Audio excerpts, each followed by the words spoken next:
Mari kita bahas tentang istihadah dan beser. Istihadah adalah darah penyakit yang keluar melebihi maksimal haid yaitu 15 hari, maka itu dinamakan darah istihadah. Sedangkan beser, baik itu beser kencing, beser angin atau kentut, ataupun beser ya.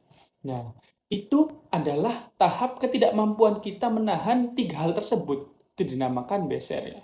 Nah, yang sekarang saya pengen bahas, gimana cara wudhu dan sholatnya.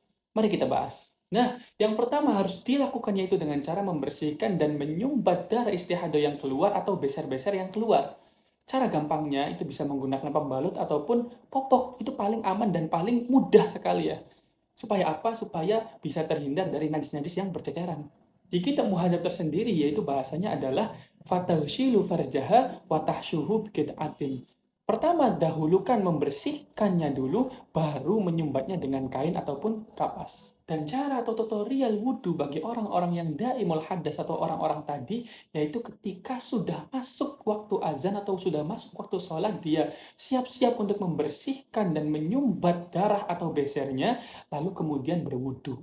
Yang mana wudhu itu hanya bisa dipakai satu kali untuk sholat fardu dan beberapa sholat-sholat sunnah rawatib yang lainnya. Sama halnya seperti halnya tayamum, yaitu satu wudhu itu hanya bisa digunakan untuk satu sholat fardu saja.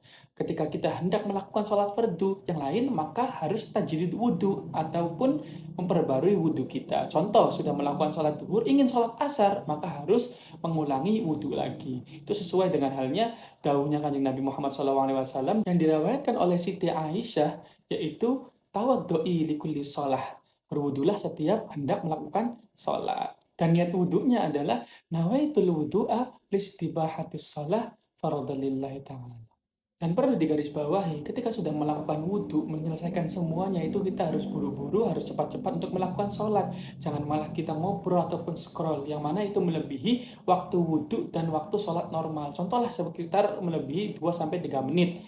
Nah, maka itu nanti wudhunya batal kembali, wajib mengulangi wudhu lagi. Makanya ketika selesai wudhu, maka langsung sholat saja. Jangan ngobrol, jangan scroll HP, jangan yang lain-lainnya. Nah, ringkasnya, bagi orang-orang yang daimul hadas atau orang-orang yang mengalami kejadian demikian, itu ketika waktu sholat tiba, maka dia mulai dengan membersihkan dan menyumbat darah istihadah ataupun besernya dengan menggunakan pembalut ataupun popok.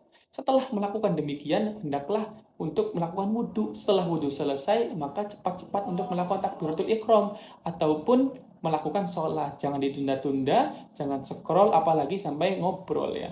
Nih catatan pentingnya, ketika seorang sudah wudhu, lalu darah istihadahnya itu berhenti total setelah ditunggu,